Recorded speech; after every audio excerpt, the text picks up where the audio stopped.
Luc 12, 21. Donc l'enseignement d'aujourd'hui, c'est « Sois riche pour Dieu », parce que Dieu soit et désire que nous soyons riches pour lui.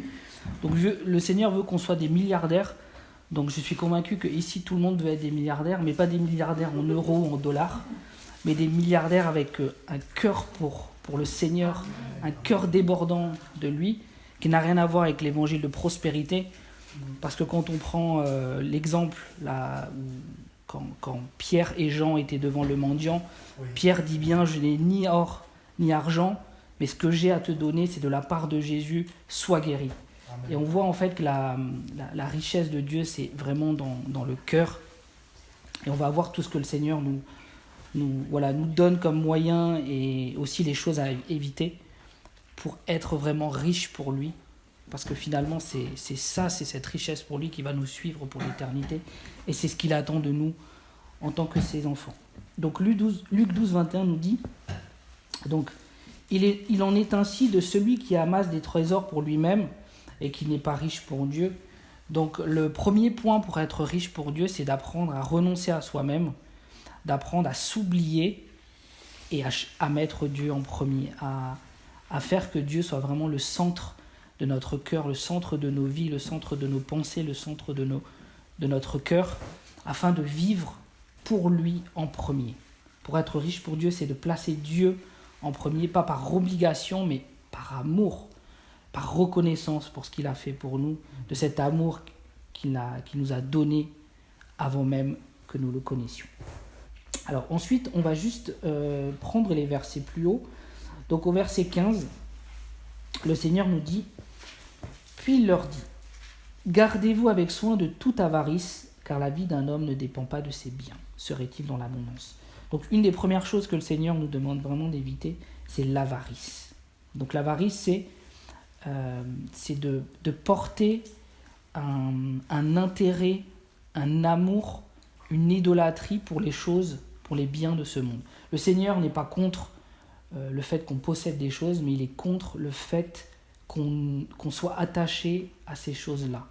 Qu'on ne puisse pas s'en séparer si le Seigneur nous demande de nous en séparer. C'est ça en fait l'avarice, c'est de vouloir toujours plus afin d'accumuler par orgueil et de ne pas accumuler pour Dieu. C'est d'accumuler pour soi-même, mais de ne pas accumuler pour Dieu. Et notre Dieu, c'est un Dieu qui est jaloux, et la jalousie de Dieu, c'est que c'est un Dieu qui ne se partage pas. Et comme nous, en tant qu'humains, quand on aime quelqu'un, on n'a pas envie que cette personne aime quelqu'un d'autre, qu'elle soit partagée avec quelqu'un d'autre. Dieu, en fait, c'est pareil. Lui, il nous aime d'un amour pur et il ne souhaite pas, en fait, qu'on soit partagé dans notre cœur, qu'on soit attiré par d'autres choses que lui. C'est ça, en fait, sa jalousie. C'est une jalousie dans l'amour où il nous veut, en fait, exclusif par amour, parce qu'il sait que c'est ça qui est bon pour nous. Ensuite, au verset 16, il est dit « Les terres d'un homme riche avaient beaucoup rapporté, et il raisonnait en lui-même. » Donc le Seigneur, ce qu'il veut aussi nous montrer, c'est qu'il veut faire une œuvre dans nos raisonnements. Il veut faire une œuvre dans nos pensées. Il veut faire une œuvre dans les convictions qu'on a encore dans notre âme, qui sont fausses. Il veut faire une œuvre pour qu'on ait la bonne image de lui, pour qu'on n'ait pas l'image d'un Dieu qui soit trop dur, d'un Dieu qui soit trop lointain, ou d'un Dieu qui soit trop miséricordieux. Dieu veut qu'on ait la bonne image de lui. Bien sûr que c'est un Dieu d'amour, c'est un Dieu qui est juste, mais c'est pas un Dieu lointain, et c'est pas non plus un Dieu qui accepte tout dans nos vies. Il a vraiment ce désir de changer nos vies et de changer nos cœurs, afin qu'on puisse marcher dans la sainteté tous les jours de notre vie. Et donc on doit apprendre par sa grâce, par son aide, à changer en fait nos pensées pour avoir de plus en plus la pensée du Seigneur par l'aide du Saint-Esprit, afin d'avoir la bonne image de Dieu pour marcher comme Dieu veut que nous marchions. Et souvent, lorsqu'on croit à des mensonges, c'est parce qu'on a accepté des pensées où on pense que Dieu peut nous comprendre. Oui, Dieu veut et peut nous comprendre, mais on peut aussi penser que Dieu peut nous comprendre dans nos faiblesses, dans les choses qu'il y a peut-être de cachées dans nos vies, en se disant « mais je ne suis qu'humain, Dieu peut me comprendre ». Non, ça c'est pas le bon raisonnement. Dieu nous comprend parce qu'il est venu dans un corps, mais Dieu ne veut pas nous laisser dans cet état-là et veut nous amener à un changement de plus en plus à son image, à sa sainteté. Donc une œuvre profonde dans les pensées, afin d'avoir les pensées du Seigneur. Que ferai-je, car je n'ai pas de place pour rentrer ma récolte ? Voici, dit-il, ce que je ferai. J'abattrai mes greniers, j'en bâtirai de plus grands. J'y amasserai toutes mes récoltes et tous mes biens. Donc ça, on voit, ce sont des projets que cet homme a eus, et ce sont des projets sans Dieu. Et celui qui veut être riche avec Dieu, c'est des projets qu'il doit faire avec Dieu. C'est des projets qu'il doit remettre au Seigneur avant de rentrer dans ces choses-là. C'est de demander la direction du Seigneur, c'est de demander sa volonté afin de ne pas faire des projets par soi-même, mais de faire les projets que le Seigneur a prévus pour nous.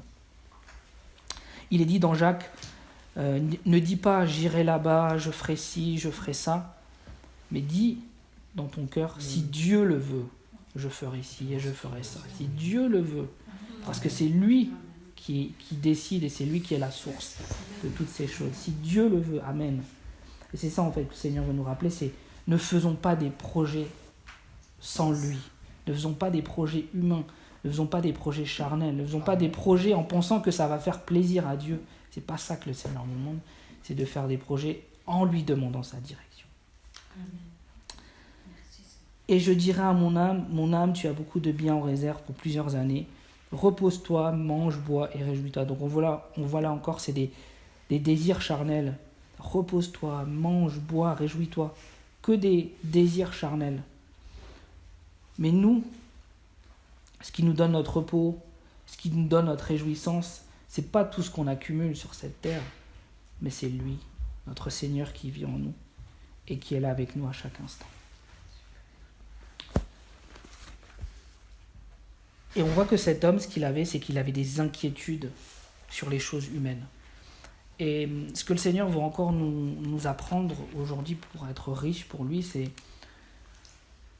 si on analyse en fait dans nos vies les peurs, les inquiétudes, les choses qui nous perturbent, ce sont souvent à 99, ou dire on peut même à 5%, ce sont toujours des choses par rapport à des vues humaines, par rapport au travail, par rapport aux relations qu'on peut avoir avec les voisins, par rapport à nos finances, mais c'est toujours des inquiétudes sur le plan humain. Et ce que le Seigneur en fait veut nous dire, c'est que si on est riche pour Dieu, on va prendre une telle distance par rapport à ces choses humaines que ce ne seront plus des soucis pour nous. Parce qu'on sera tellement concentré sur les choses d'en haut, on sera tellement concentré sur la justice de Dieu qu'on sait que tout le reste, le Seigneur va gérer cette partie-là. Et le Seigneur, ce qu'il veut nous dire, c'est que tous ces soucis qu'on peut avoir, ce sont des soucis humains qui n'ont pas d'importance par rapport à l'éternité, qui n'ont pas d'importance pour les choses de Dieu, mais Dieu veut les gérer pour nous. Mais le Seigneur nous dit, remets ces choses-là à sa place. C'est-à-dire que ce sont juste des soucis humains. Et nous, notre place, elle est dans l'éternité. Et dans l'éternité, on ne s'en souviendra même plus de ces choses-là. Donc, remettons-les à sa place, déposons ces choses-là entre les mains du Seigneur. Soyons riches pour lui, et tout le reste, lui, s'en occupe, le Seigneur.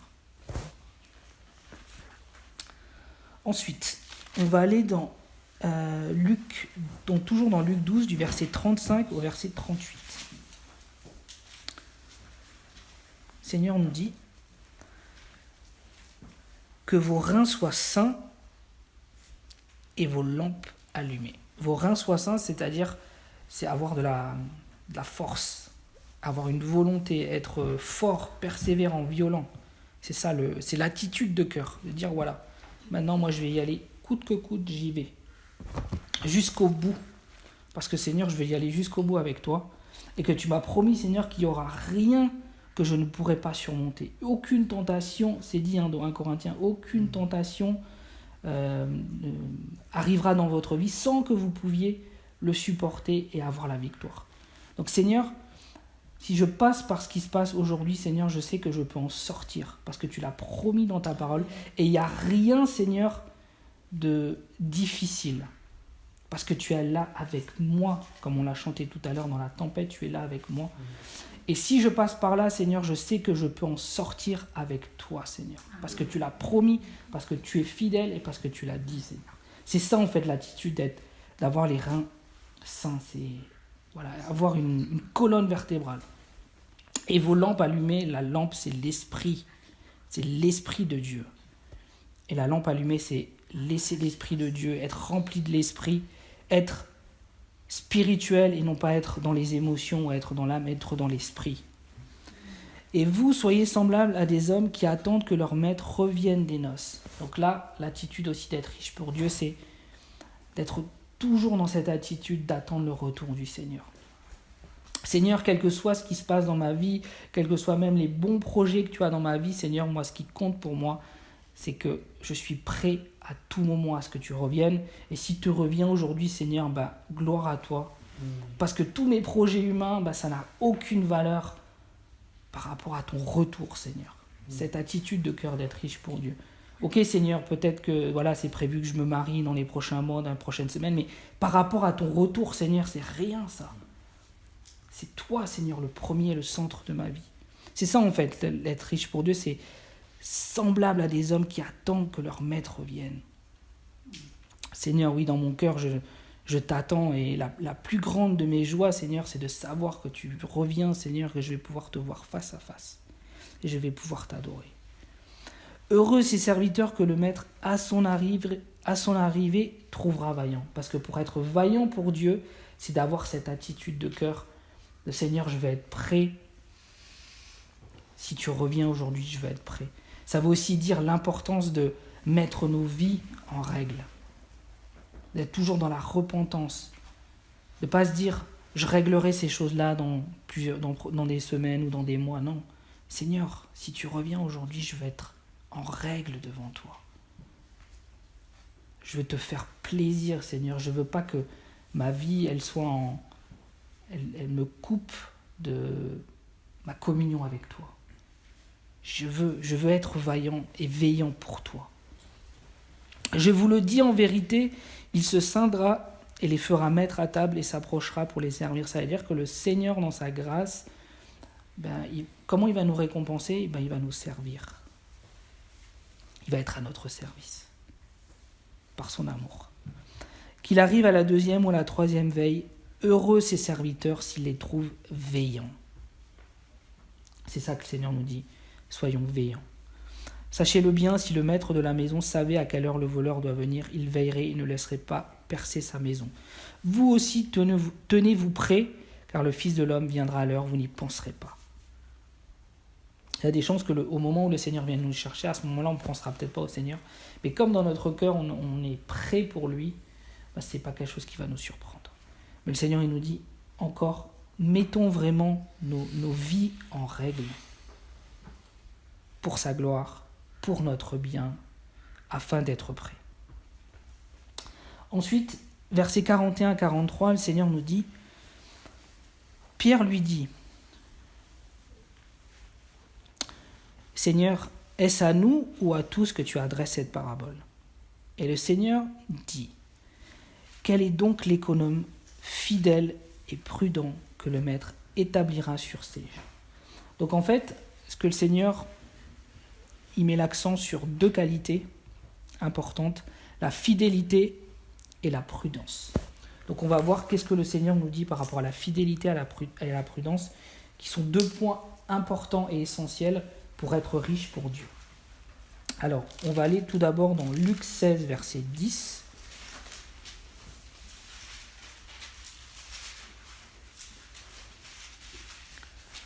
Luc 16, verset 10 nous dit « Celui qui est fidèle dans les moindres choses, l'est aussi dans les grandes. » Donc le Seigneur, il attend de nous à ce que notre fidélité soit dans les choses petites de notre quotidien. Et plus on sera fidèle et on apprendra par le Seigneur à être fidèle dans les choses de notre quotidien qui peuvent paraître comme ça anodines, personne nous voit mais Dieu seul nous voit, et plus le Seigneur verra notre fidélité dans ces choses-là, et plus il va nous conduire dans les choses de plus en plus grandes. C'est-à-dire spirituellement parlant, on va grandir, et le Seigneur va nous donner des missions de plus en plus importantes. Mais pour que ces missions importantes soient accomplies de la bonne manière, il faut que notre vie soit une vie à la gloire de Dieu lorsque personne nous voit, lorsque Dieu seul nous voit. C'est la fidélité dans les moindres choses. La fidélité dans les choses de ce monde, la fidélité dans la gestion de nos finances, la fidélité dans notre relation avec nos frères et sœurs, la fidélité dans les relations de couple. C'est ça en fait, les moindres choses. L'est aussi dans les grandes. Celui qui est injuste dans les moindres choses l'est aussi dans les grandes. Donc c'est ça. Si donc vous n'avez pas été fidèle dans les richesses injustes, qui vous confiera les véritables ? Donc pour que le Seigneur nous confie les richesses véritables, c'est-à-dire les richesses spirituelles, il attend de nous d'être fidèles dans les richesses injustes, c'est-à-dire les richesses de ce monde. Être juste, déclarer ses impôts, payer ses impôts, ne jamais faire de fausses déclarations, ne jamais faire des choses, ne jamais travailler au noir, ne jamais payer des personnes au noir. C'est toutes ces choses-là, en fait, qui sont importantes pour Dieu. Fidélité dans les richesses injustes, fidélité dans les choses véritables. Ensuite, on va aller dans Proverbe 28, verset 20, toujours par rapport à la fidélité. Proverbe 28, verset 20, nous dit: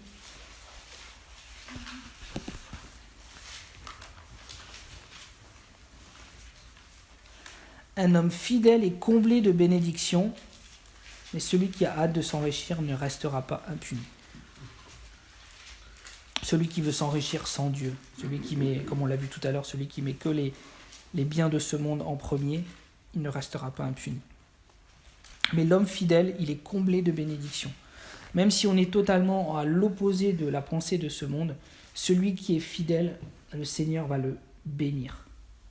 Le Seigneur va lui rétribuer sa fidélité. Et la plus grande des bénédictions que le Seigneur peut nous donner, c'est sa communion avec lui. Et plus on est fidèle, plus on sera en communion profonde avec le Seigneur, et plus on aura une relation profonde avec lui, et plus on va marcher de plus en plus en connexion et main à main avec lui. La plus grande des bénédictions que le Seigneur peut nous donner, c'est sa communion avec lui. Et celui qui est fidèle en les petites, il va vivre cette communion parfaite avec le Seigneur. Donc le péché nous déconnecte de Dieu, la fidélité nous unit toujours plus à lui. Ensuite, par rapport à la prudence, on reste toujours dans les proverbes. Proverbe 14, verset 15. Donc, Proverbe 14, verset 15 nous dit: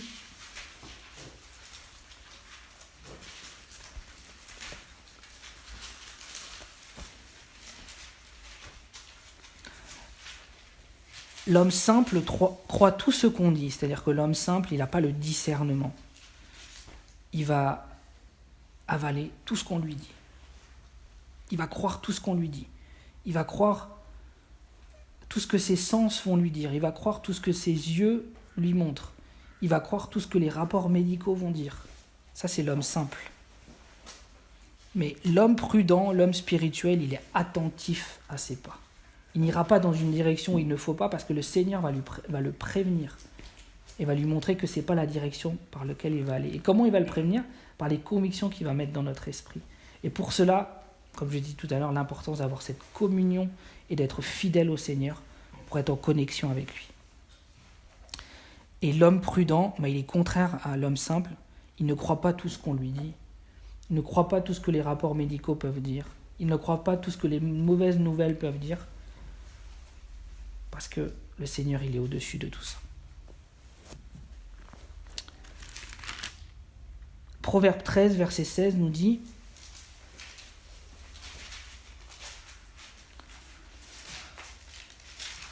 tout homme prudent agit avec connaissance. Ça veut dire que l'homme prudent, il est préparé à l'avance.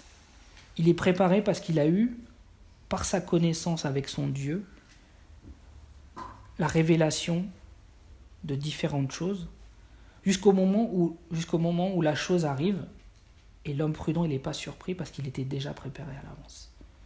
Et il sait comment réagir face à ce qui se passe. il n'est pas surpris par l'attaque. Il n'est pas surpris par l'attaque de l'ennemi. On peut être surpris dans le sens où on ne s'attend pas forcément que ce soit à ce moment-là, mais au moment où ça arrive, on est déjà prêt. Parce qu'on a eu de la part de notre Seigneur la connaissance. Il nous a déjà préparés à cela. Et on s'est préparé en lui à cela. Pour qu'au moment où ça arrive, on ait tout de suite la bonne attitude. Notre Seigneur, il n'était jamais surpris quand les choses arrivaient dans sa vie. Nous, pareil. On peut avoir cette capacité, cette colonne vertébrale qui fait qu'au moment où ça arrive, la chose difficile, on est préparé et on rentre dans le combat. Enfin, dans le combat ou dans l'attitude que le Seigneur nous demande à avoir. Mais l'insensé fait étalage de folie. Et l'étalage de la folie, comment elle se représente, c'est par les paroles qu'on va avoir. Dans les moments de stress les plus profonds, qu'est-ce qui sort de notre bouche? C'est ça l'étalage de la folie. C'est de sortir de notre cœur des choses qui sont contraires à ce que Dieu y dit. C'est d'avoir une réaction charnelle. Alors Dieu ne nous culpabilise pas, si c'est encore le cas, il nous amène au but. Mais c'est pour dire, la prudence, elle nous permet vraiment de ne pas faire étalage de folie, de ne pas être dans la crainte, de ne pas être dans la peur, mais dans la confiance totale dans notre Seigneur.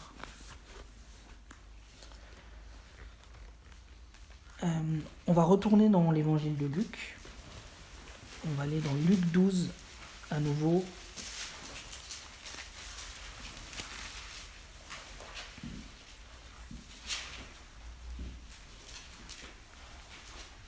Versets 45 à 48.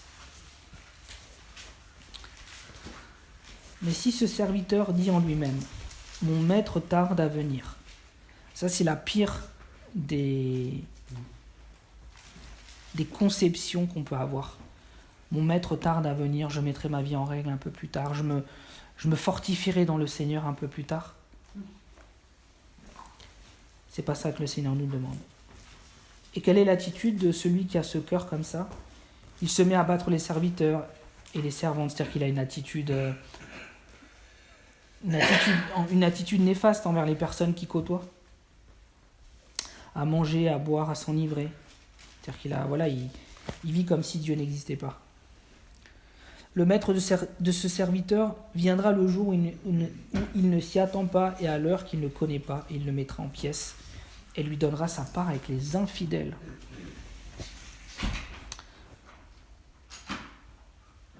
En effet, celui qui ne se prépare pas pour Dieu ne saura pas quand le Seigneur va revenir. Il est dit, nous ne sommes pas des ténèbres pour que ce jour nous surprenne. Donc, comme nous sommes des enfants de lumière, le moment où le Seigneur va revenir, on ne sera pas surpris. Le serviteur qui, ayant connu la volonté de son maître, n'a rien préparé et n'a pas agi selon sa volonté, sera battu d'un grand nombre de coups. Mais celui qui ne l'a pas connu a fait des choses dignes de châtiment, sera battu de peu de coups. Donc là, le Seigneur, il nous annonce encore à nouveau que celui qui a beaucoup reçu, il lui sera beaucoup demandé. Donc, plus le Seigneur nous parle, nous enseigne de différents moyens, et plus ses exigences sont de plus en plus accrues et fortes envers nous. Donc plus on avance avec le Seigneur, et plus ses exigences sont fortes. Comme l'exigence qu'avait Dieu envers Moïse. Moïse a fait une erreur, et tout de suite il lui a dit tu ne rentreras pas dans le pays d'Israël. Parce qu'il avait une telle relation avec Dieu que Dieu avait une exigence envers lui. Et plus on est mature dans notre foi, et plus forcément Dieu il a des exigences. Dieu est plus, est plus souple avec forcément un enfant, un jeune dans la foi, que quelqu'un qui est arrivé à une maturité en Christ. Et donc, on doit chercher cette maturité, mais on doit savoir aussi que le Seigneur est exigeant aussi, peut se montrer exigeant envers nous. On demandera beaucoup à qui l'on a beaucoup donné, et on exigera davantage de celui à qui l'on a beaucoup confié.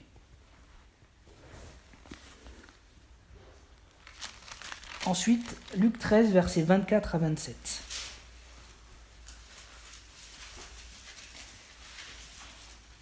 Le Seigneur nous dit « Efforcez-vous d'entrer par la porte étroite, C'est important à la porte étroite, c'est-à-dire que pour rentrer, on ne rentre pas facilement dans une porte étroite. C'est difficile, on doit faire un peu de gymnastique, on doit un peu se tourner. Mais c'est ça en fait. D'entrer par la porte étroite, ça demande un prix à payer. Car je vous le dis, beaucoup chercheront à entrer et ne le pourront pas. Quand le maître de la maison se sera levé et aura fermé la porte, et que vous, étant dehors, vous commencerez à frapper à la porte en disant « Seigneur, Seigneur, ouvre-nous », il vous répondra « Je ne sais d'où vous êtes ». Alors vous vous mettrez à dire « Nous avons mangé et bu devant toi, et tu as enseigné dans nos rues ». C'est-à-dire que, ce que le Seigneur nous montre là, c'est que ces personnes-là qui ne se sont pas préparées, le Seigneur les a quand même enseignées. Ils ont entendu de la part du Seigneur l'enseignement pour rentrer par cette porte étroite, mais leur cœur était fermé à cela. Leur cœur n'était pas bon pour recevoir ce que le Seigneur, c'est le Seigneur lui-même qui leur a enseigné. Il est dit, nous avons mangé et bu devant toi et tu as enseigné dans nos rues. Ils étaient face au maître, ils ont entendu l'enseignement du maître, mais ils n'ont pas ouvert leur cœur à cela. Et il répondra, je vous le dis, je ne sais d'où vous êtes, retirez-vous de moi, vous tous ouvriers d'iniquité. C'est là qu'il y aura des pleurs et des grincements de dents. Et l'iniquité aussi, c'est de ne pas croire l'enseignement aussi que le Seigneur nous donne. C'est une iniquité devant Dieu. C'est là qu'il y aura des pleurs et des grincements de dents, mais ce sera trop tard à ce moment-là, parce que le Seigneur sera déjà venu nous chercher. Et beaucoup de personnes vont devoir souffrir pendant la tribulation. Ensuite, Luc 14, versets 13 à 14.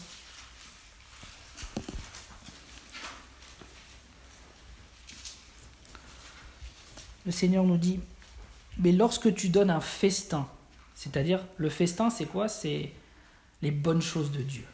C'est ça le festin. C'est d'annoncer Jésus, d'annoncer le royaume de Dieu, d'annoncer notre Dieu. Invite des pauvres, des estropiés, des boiteux, des aveugles. Invite des pauvres, c'est-à-dire invite ceux qui sont pauvres spirituellement. Invite-les pour qu'ils deviennent riches. Invite-les pour les faire grandir dans les voies de Dieu. Invite les estropiés, les boiteux, c'est ceux qui sont... Les estropiés, les boiteux, ils sont bancals. Ils n'arrivent pas encore à saisir tout ce que le Seigneur a comme héritage pour eux. Ils sont boiteux, notre rôle c'est de faire qu'ils ne boitent plus. C'est de les aider à sortir de la situation par laquelle ils passent. Mais en face, il faut que le cœur aussi puisse recevoir.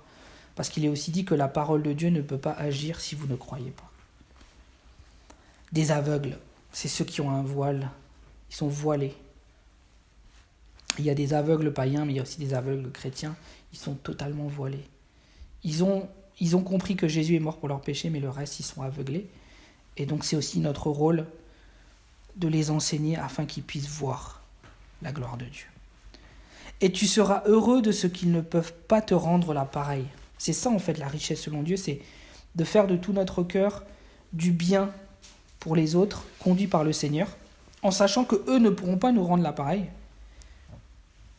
mais elle nous est rendue par notre Seigneur. Car elle te sera rendue à la résurrection des justes.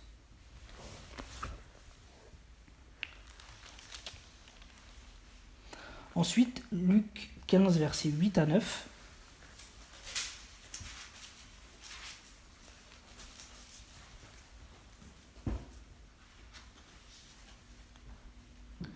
Ou quelle femme, si elle a 10 drachmes et qu'elle en perde une, n'allume une lampe, ne balaye la maison et ne cherche avec soin jusqu'à ce qu'elle la trouve. Là, ce que le Seigneur nous dit, la femme, c'est nous en tant qu'épouse de Christ. Les 10 drachmes, c'est l'héritage que le Seigneur a mis en nous. Les fleuves d'eau vive, toutes les bonnes choses que le Seigneur veut faire sortir de notre cœur. Et ça veut dire, et qu'elle en perde une. C'est-à-dire que le Seigneur nous dit qu'il a mis en nous un héritage, mais c'est possible qu'à un moment donné, une partie de cet héritage, on le perd. On le perd comment? Parce qu'on n'a pas veillé, ou parce que l'ennemi est venu nous voler une de ces comment dire, voilà, une de ces bénédictions. Et à ce moment-là, le Seigneur, il nous dit quoi? Allume la lampe. La lampe, c'est quoi? C'est la parole de Dieu, c'est le Seigneur Jésus et c'est notre esprit. Donc c'est de nous reconnecter aux choses de Dieu. C'est de balayer la maison. Donc la maison, c'est l'âme, notre cœur. Et c'est de chercher avec soin, c'est-à-dire d'aller rechercher ce qui nous a été enlevé par la foi, jusqu'à ce qu'elle la trouve. Donc là, le Seigneur nous dit de récupérer ce que l'ennemi nous a enlevé, de récupérer ce qui est à nous, qu'on a peut-être perdu par incrédulité ou parce que l'ennemi est venu nous chercher ça, il est venu nous voler, pardon. On lui reprend cela. Et il y a plein de bénédictions comme ça qui sont notre héritage et que l'ennemi veut enlever et qu'on ne doit pas lui laisser. Comme la paix, la joie, la tranquillité, se reposer en lui, avoir sa force, avoir la bonne santé, avoir de bonnes relations avec nos frères et sœurs, avoir de bonnes relations avec nos familles, avoir un travail qui nous plaît, c'est ça en fait. Avoir un bon sommeil, tout ça c'est les drachmes. Et si on voit qu'il y en a une que l'ennemi nous a enlevée, on allume la lampe, on balaye notre âme et on cherche ça avec soin. Lorsqu'elle l'a trouvée, elle appelle ses amis et ses voisines et dit « Réjouissez-vous avec moi car j'ai trouvé la drachme que j'avais perdue. » Et ça, c'est ensuite un témoignage, dire voilà, j'ai récupéré ou j'ai réussi à manifester dans ma vie quelque chose que le Seigneur a en héritage pour moi. De même, je vous le dis, il y a de la joie devant les anges de Dieu pour un seul pécheur qui se repent. Et il y a autant de joie dans le ciel lorsque les enfants du Seigneur arrivent à vivre des choses dans leur vie que Dieu a comme héritage pour eux. Dieu se réjouit plus que nous-mêmes, donc qu'on puisse vivre tout ce qu'il a déjà placé en nous.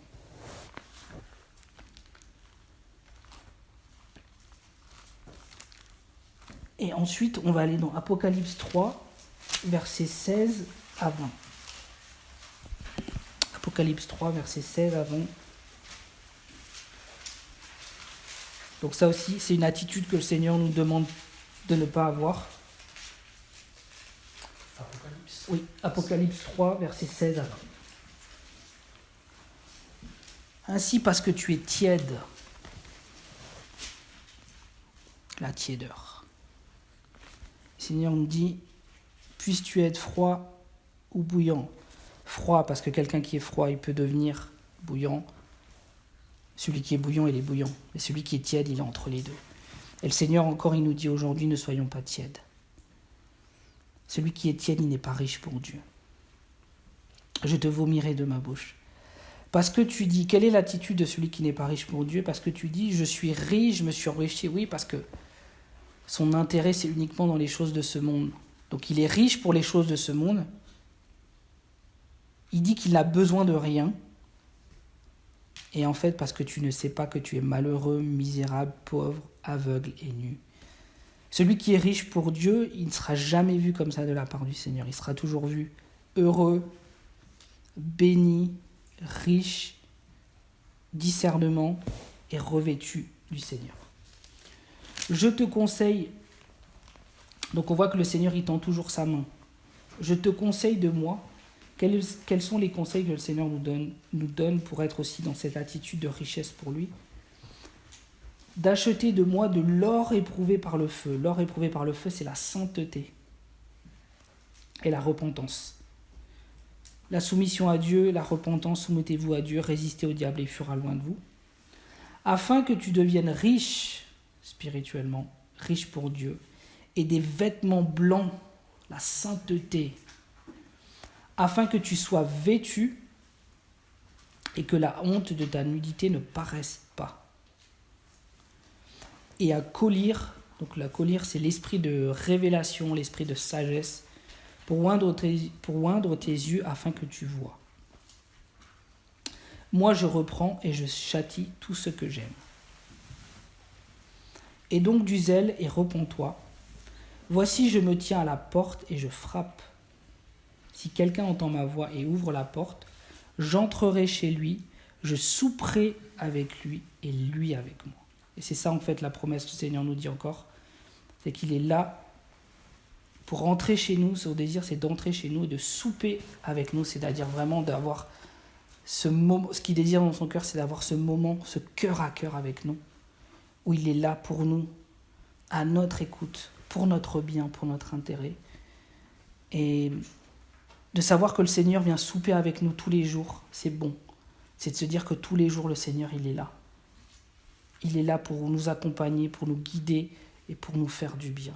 Amen.